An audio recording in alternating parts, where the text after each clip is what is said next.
Hello.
hasta que empezara para ordenar ahí.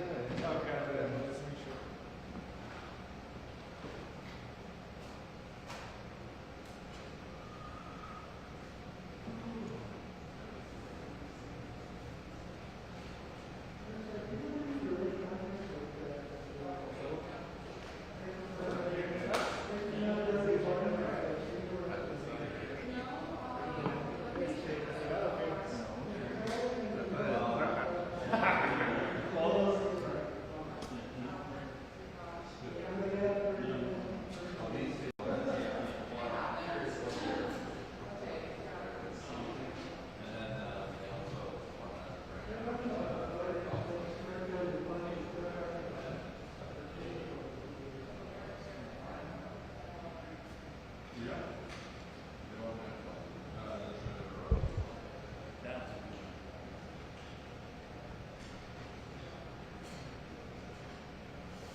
I know that for a fact.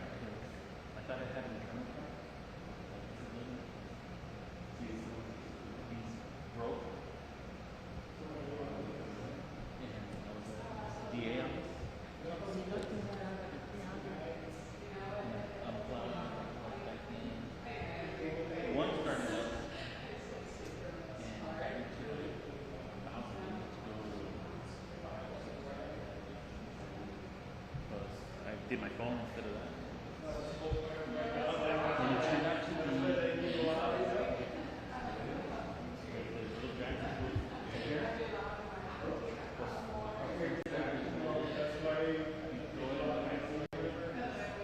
It's something so we have that warranty. Overnight one, and we send them back. From New York. It gets here quick. Depending what time it happens, they ship it out and then it gets here ready for business or by the next day. That'll be a FedEx. Like something that's not going to stay out.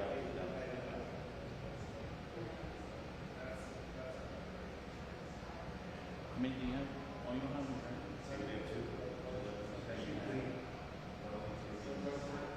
five, and when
Can everyone hear me? Yes. Just 2 more minutes and then we'll get started. So what we're gonna do is we're gonna talk a little bit more about the report during this press conference, and then we'll make sure to get you guys the whole report through email in both English and Spanish. So we'll present, like a rundown version of it, like a very brief version of it today, and then we'll give you the whole report for you to have as well. So just 2 minutes and then we'll get started.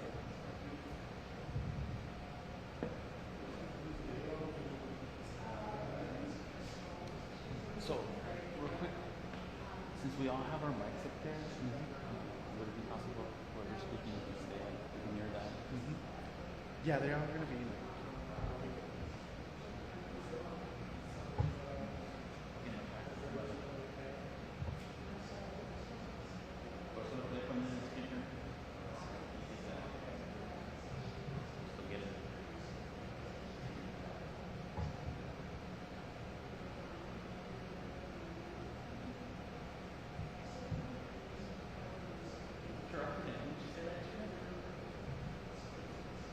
There we go.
Just waiting for Fernanda and we'll get started.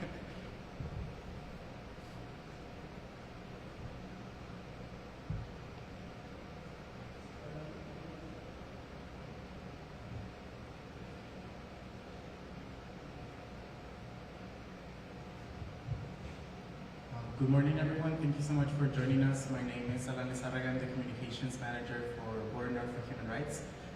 Today we're here with our partners from Texas Civil Rights Project to present to you all an initial report, initial findings on the Texas National Guard's under Operation Lone Star. So for the past 3 years, we've been talking about how the deployment of National Guard's troops under Operation Lone Star has led to serious cases of abuse towards migrants, asylum seekers, and border residents. So we hope that today we're able to present and shed light a little more on the aggressions that are happening against these communities and present clear cases of abuse to you all. So what we did is using our abuse documentation model, which is a community structure where we have people from our community talk to affected individuals firsthand. We were able to collect several stories that we want to present to you. Muy buenos días a todos, mi nombre es Alan Lizarraga, soy el gerente de comunicaciones con la Red Fronteriza por los Derechos Humanos. El día de hoy estamos aquí con nuestros compañeros del Texas Civil Rights Project para presentarles a ustedes un reporte inicial, un reporte ejecutivo sobre las acciones de la Guardia Nacional que fue desplegada aquí a la frontera bajo el operativo Estrella Solitaria. Entonces, usando nuestra estructura comunitaria, una estructura de documentación de abusos, hemos podido colectar casos de personas que vienen buscando asilo, de personas que han sido afectadas por las acciones de la Guardia Nacional. And with that, I'm going to pass it to Fernando Garcia, our Executive Director, to open up this conversation.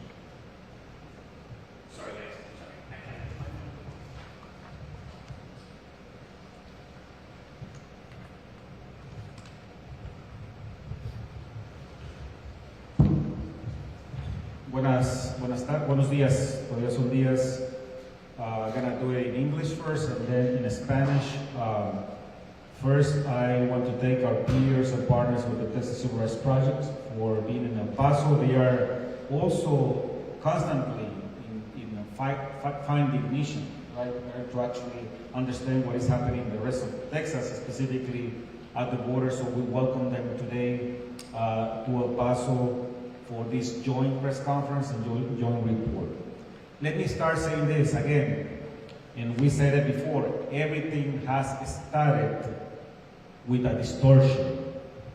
And when I say that is because politicians in Texas, specifically Mr. Greg Abbott and other politicians in Texas government, they have distorted intentionally what is happening at the border. If I can give you a picture, a photograph of how the Texas-Mexico border looks like right now, in that picture you will see a river. On the US side of the river you will see barbed wire, water buoys, National Guard, 10,000 National Guard members, Border Patrol, weapons, DPS, helicopters, a heavily militarized border, Texas border. And on the Mexican side, generally and lately, you will see a refugee and an immigrant family. You will see children and women. So that is what we are seeing now at the border. And everything started with the distortion that Texas was being overrun and invaded by criminals. But they are referring to immigrants and refugees as criminals. Let's make that for sure. Mr. Greg Abbott and other politicians, they've been using the argument of drugs, especially fentanyl, that is coming into Texas to deploy 10,000 National Guard soldiers and state troopers to stop fentanyl between ports of entry. And based on the statistics, the CBP statistics, 99% of the fentanyl and drugs come at ports of entry by plane and trucks. So that is a futile effort of spending $11 billion at the border. But what the governor is doing in our communities in Texas at the border has consequences already. So as it is mentioned, and you will see it in the report, the findings of this report that actually we collected the cases in the last few months, they are very troublesome. And I'm gonna go into that, I'm just gonna translate into Spanish briefly. So todo empezó con una distorsión, la distorsión de que Texas estaba siendo invadido por criminales. Y esta distorsión la empezó el gobernador con otros políticos diciendo que en la frontera con México y Texas estaba llena de criminales invadiendo Estados Unidos, lo cual sabemos que era una distorsión intencional. Nosotros decíamos y hablábamos de que la razón principal que utiliza el gobernador a cada rato es de que está entrando fentanilo a través de la frontera. Por lo tanto, desplegó 10,000 soldados de la Guardia Nacional y también policías estatales en nuestra frontera. Pero el 99% de esa droga, de fentanilo específicamente, pasa en los puertos de entrada. Entonces, ¿por qué desplegar miles y miles de soldados entre los puertos de entrada? Esto no tiene nada que ver con la guerra contra las drogas. Este es un fracaso de política distorsionada, sin embargo, tiene sus consecuencias prácticas, que es lo que estamos presentando hoy en el reporte. So the main findings of the report. Now, I'm gonna go and mention one of the findings, and I'm gonna ask Alan to read the case that relates to that finding. The first finding is that the Texas National Guard is using threatening, abusive, and violent language towards asylum seekers. Again, the Texas National Guard is using threatening, abusive, violent language towards asylum seekers. So the first case we have documented says, we were walking along when we saw a hole between mile 44 and 45 from the gate. From there we ran in and ran to the wall. When we got to the wall, we felt safe. We were walking, and in a matter of 3 to 4 minutes, a military van arrived, a white van with 4 soldiers. They got out of the van and began to attack us, saying, you thought you got what you wanted, you fucking bastards. You're going to go back the way you came in, because this is my country, and here we make the rules, and here the laws are respected. You are illegals who do nothing but spend the money of those of us who pay taxes. You are worthless here. You are fucking rats, and you are going back to the hole you came in. That's what the female soldier told us. We're going to translate that in a couple of minutes.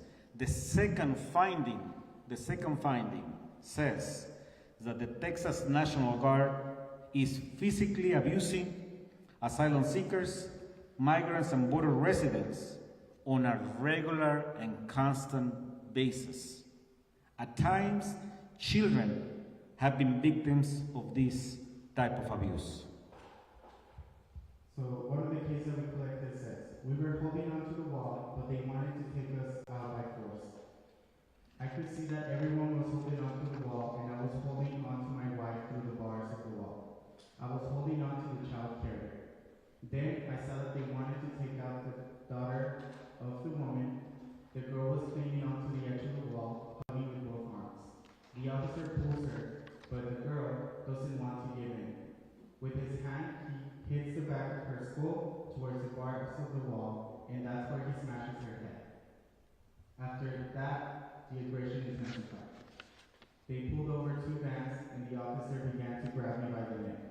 I had a bag on the side with a strap, and the officer grabbed it with both hands and began to choke me with my bag. Here I have the marks, and he showed us the marks that he had from this incident. In the third finding, the Texas National Guard is using lethal and non-lethal weapons to deter asylum seekers and preventing them from exercising the right to petition for asylum.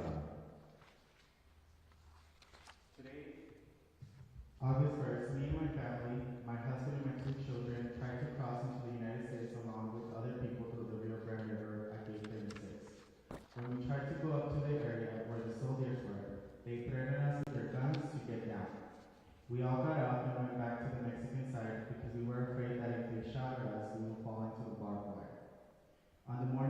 August 1st, we tried to cross into the United States through the Rio Grande River at gate 36. When we tried to go up to the area where the agents in the military uniforms were, they threatened us with their guns to get out. I was about to enter when vans arrived, and one of them approached me and put a gun to my head, threatening me and telling me to get back. I'm gonna translate en español. Entonces, parte de lo que hemos encontrado, voy a sumarizar los 3 primeros resultados de esta documentación que hemos hecho que implican a la Guardia Nacional. El primer resultado y conclusión es que la Guardia Nacional está utilizando lenguaje abusivo, amenazante y violento hacia las personas que buscan asilo.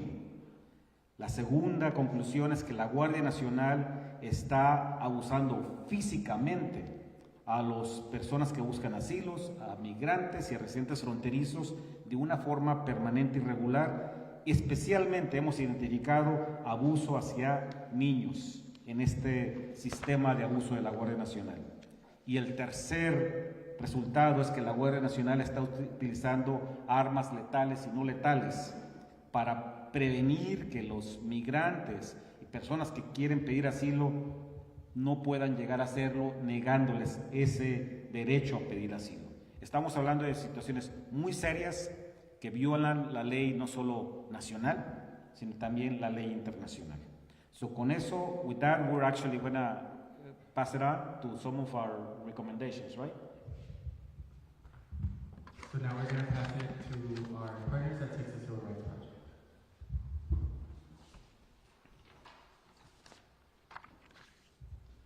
Thanks, Alan. The state of Texas is systematically abusing migrants, and they're doing it in our names. My name is Danny Woodward, and I'm an attorney with the Texas Civil Rights Project. Today we stand in solidarity with the Border Network for Human Rights. We stand for decency, and we stand for basic accountability for the violence that the National Guard has inflicted on migrants at our border. As I reflect on the stories that we've documented over the past few months, one stands out in particular.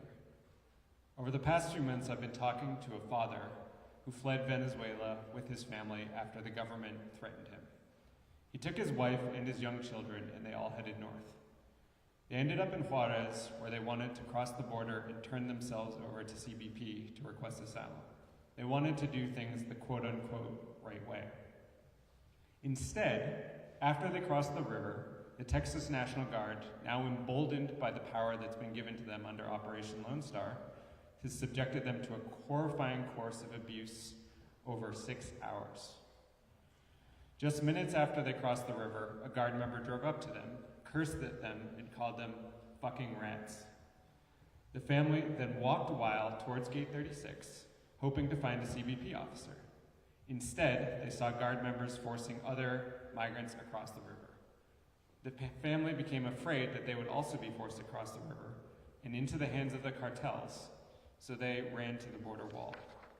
A soldier came towards the group, trying to get them away from the wall. Seeing this and becoming very afraid, the father, who I was speaking to, picked up his son and held him tight to his chest. The soldiers continued to approach and smashed the father in the face and the chin with the butt of his rifle. Still, the family managed to cling to the wall for safety. A female guard member came up and told them not to cling to the wall because they had orders to break their arms if they kept holding onto the wall. She also said that they would shoot them if they tried to run. Another soldier pointed his rifle at them, loaded it, and told them, "If you run, we have orders to shoot you." The father told me that he asked the soldier if he planned to shoot him and his son, and the soldier just said, "Yes, that is my order." Eventually, the soldiers told the family that they could go to gate 36, but that they only had 15 seconds to run 400 or 500 meters. The family immediately took off running, terrified. The soldiers drove alongside them in their trucks. They were blaring music, they took pictures, and they were pointing and laughing. After this final humiliation, the family made it to CBP, and they were able to be processed and detained and request asylum. Notice that during this whole story, the Texas National Guard never arrested this family. They did not do this, they did not arrest them because they do not have the authority to do so, to arrest people on federal land for crossing the border. What this means is that their mission is to act as kind of a vicious gauntlet that migrants must run to reach safety in America. This incident speaks to me in particular, and it's the one that speaks in my mind, because as I was talking to this father on the phone for several hours, towards the end of our conversation, my own 1-year-old son came up and he was banging on the door of my office.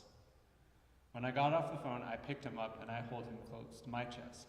I just can't believe that our state is inflicting this kind of pain on children in our names. I also want to emphasize that this is not an isolated incident. I've heard multiple stories with exactly the same elements that include physical abuse, verbal abuse, and these kind of sadistic games where people are forced to run and get threatened with being shot. Now look, most people want the same things in life. They want to live in community with their friends and family. They want to be safe. People traveling to the border put themselves at tremendous risk to get these things for their family. But when they arrive in Texas, they find anything but that safety. Operation Lone Star has given unchecked power to the National